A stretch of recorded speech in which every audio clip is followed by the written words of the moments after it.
선생님의 흉기로 목숨을 잃은 고 김하늘 양의 영결식이 오늘 오전 치러졌습니다. 어른들이 조금만 더 서둘렀다면, 그리고 조금만 더 세심했다면 하는 안타까움이 깊어지는데요.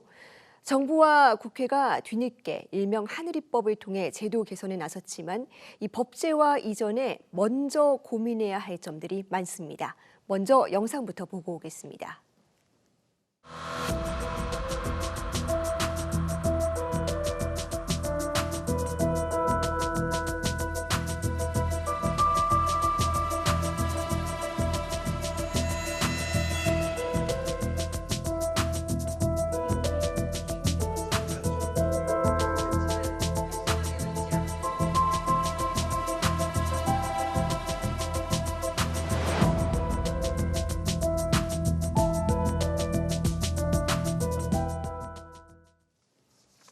네, 소중한 아이들을 더는 잃지 않기 위해서 우리 사회가 풀어야 할 숙제들을 박광주 기자와 짚어보겠습니다. 어서 오세요. 네, 유족들도 이 부분을 요구를 했었고요. 김하늘 양 사망 이후에 입법 논의가 꾸준하게 이어지고 있습니다. 지금 가장 핵심이 되는 법안이 이 정신질환이 있는 교사들의 복직 절차를 보완하는 법안이죠.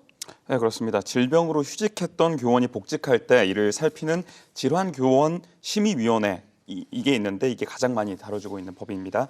이번 가해 교사는 이 휴직할 때는 6개월 정도 안정을 취해야 한다. 이런 진단서가 나왔는데요. 복직할 때는 바로 정상 근무가 가능하다. 이런 진단 내용이 또 나왔거든요. 단 20여일 만에 복귀가 가능하다는 진단서가 나온 상황이었는데 따로 학교나 교육청이 이 진단서를 보고 복직을 막을 방도가 없었다는 겁니다. 왜냐하면 이 질환교원심의위원회가 법적인 구속력을 갖고 있지는 않기 때문에 이 위원회 차원에서 복직에 대한 논의가 별도로 이루어지진 않았던 겁니다. 실제로 더불어민주당 고민정 의원실이 확인해 본 결과 제도 도입 이후에 17개 시도교육청에서 60건 정도 개최가 됐는데요.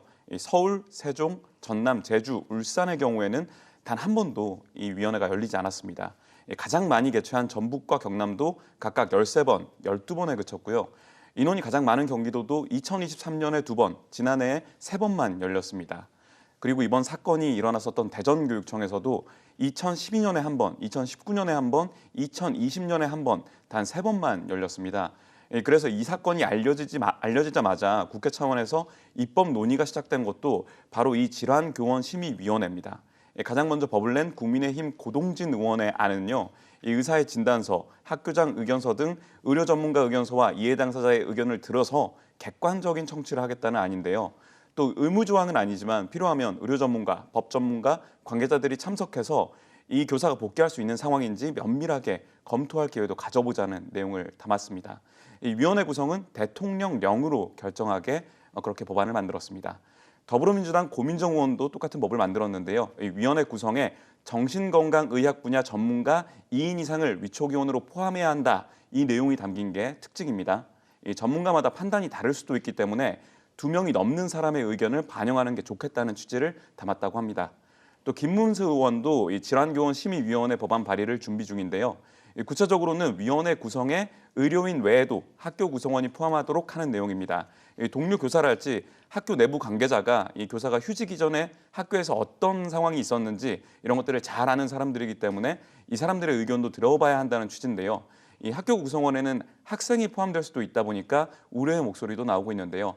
제가 오늘 의원실에 직접 문의해 보니까 실제 법안을 낼 때 이런 우려를 고려해서 정확한 대상자를 어디까지 정할지 숙고하겠다 이렇게 밝혔습니다. 네, 사실 법안이 쏟아져 나오고는 있지만 이 질환심의위원회는 이미 있는 제도 아닙니까? 이거라도 제대로 운영했으면 어땠을까 하는 아쉬움이 남게 됩니다. 이 정부에서는 반면에 이 문제가 있는 교사를 직권으로 휴직시키는 방안 얼마 전에 발표를 했었는데 또 새로운 대책들에 대해서도 구체적인 이야기들이 나오고 있습니다. 오늘 나온 대책들도 있다고요. 네, 그렇습니다. 오늘 오전에 이주호 사회부총리 겸 교육부 장관이 김하늘 양 사망 사건 후속 대책에 대해서 논의를 했는데요. 우선 방금 전에 설명드렸었던 질환교원심의위원회를 법제화하겠다 이 방안부터요. 전체 교원을 대상으로 마음건강 지원 적극 나서겠다고 밝혔고요. 안전대책으로는 늘봄학교에 참여하는 초등 1, 2학년 학생들 직접 대면해서 보호자에게 인계하고 보호자와 같이 귀가할 수 있게 하겠다 이런 원칙 밝혔습니다. 이 사건을 막을 방안 중에 하나로 꼽히는 CCTV 설치는 교육청들과 이미 논의를 해서 복도나 계단, 돌봄 교실 주변에 더 많이 설치하도록 하겠다 이렇게 협의했다고 밝혔습니다. 또 여기에 더해 교육부는 교사 임용 시 인적성 단계부터 심리 검사를 진행하는 방안과 직권 휴직 조치 등의 방안도 마련하겠다고 밝혔습니다. 정신질환 등으로 정상적 교직 수행이 곤란한 교원에게는 일정한 절차를 거쳐 직권휴직 등 필요한 조치를 내릴 수 있으며 교원 신규 임용 시 정신건강 진단을 시행하며 재직 교원 대상 주기적 심리검사를 진행하는 등 각종 조치들에 대해 네, 사실 이 김하늘 양 사건의 경우 이 가해 교사가 이미 여러 번 이상 징후가 있었습니다.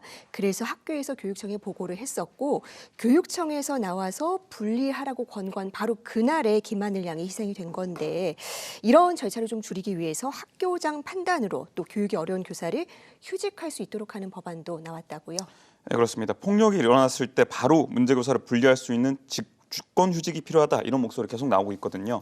이 민주당 정의로 의원이 긴급조치 관련 법안을 내놓은 겁니다.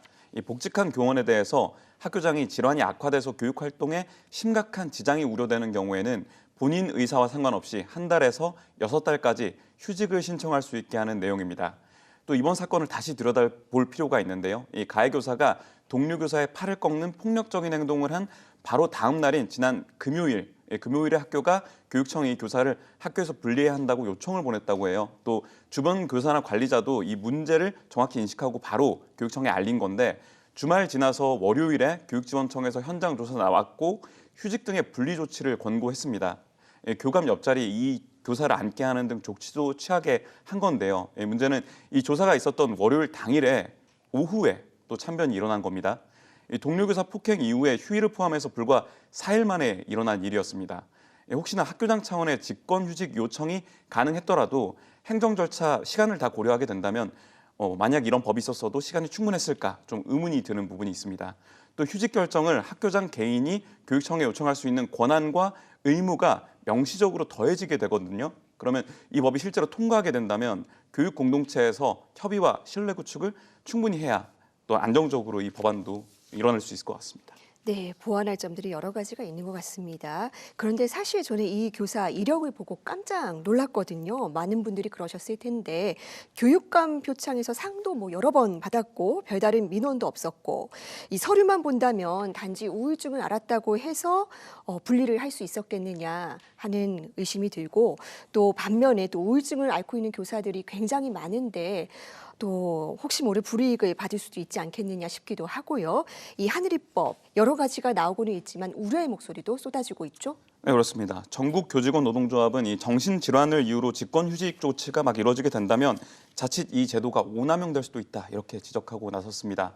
혹시나 이번 사건으로 정신질환을 겪는 교사들 모두에게 부정적인 편견이 생기면서 이 교사들이 치료를 받기보다 불이익을 걱정하다가 질환 자체를 감추는 역효과가 날 수도 있다는 겁니다. 또 교사노조연맹에서도 대책의 초점을 정신질환을 가진 교사가 아니라 폭력적 전조 증상이 있는 구성원에 맞춰야 한다고 강조했습니다. 더불어민주당 진선미 의원실에 따르면요, 우울증으로 치료받은 초등학생 교직원이 2023년 기준으로 9,400여 명이 있었거든요. 이 질환 자체를 규제하는 방식보다는 예방과 치료에 집중해야 한다는 목소리가 나오는 이유입니다. 폭력 행위에 대해서 처분하거나 긴급하게 대처할 필요가 있다고 생각합니다. 정신 건강과 관련해 가지고 이거를 죄악시하기보다는 지원하고 그리고 정신질환을 관련된 분들이 정상적으로 교직 생활을 할 수 있도록. 네, 들을수록 이 단지 법을 만드는 것에 나아가서 후속 대책이 더 필요하겠다는 생각이 듭니다. 어떻습니까? 네, 그렇습니다. 다음 주도 이 하늘이법 관련해서 논의가 계속 이어질 예정인데요. 이 월요일에 국회에서 여당과 교육부의 당정 협의가 있을 예정입니다. 여당 교육위 차원에서 이 협의 결과를 바탕으로요 법안 발의에 나설 계획이고요. 또 바로 이어서 화요일에 국회 교육위원회 전체 회의가 예정돼 있습니다. 이번 사건의 진상조사는 착실하게 이루어지고 있는지 또 우리가 이번 사건을 통해서 살펴볼 점은 없는지 현안 질의가 이뤄질 예정입니다. 네, 엄마 아빠의 예쁜 별이었던 아이가 오늘 하늘의 별이 됐습니다.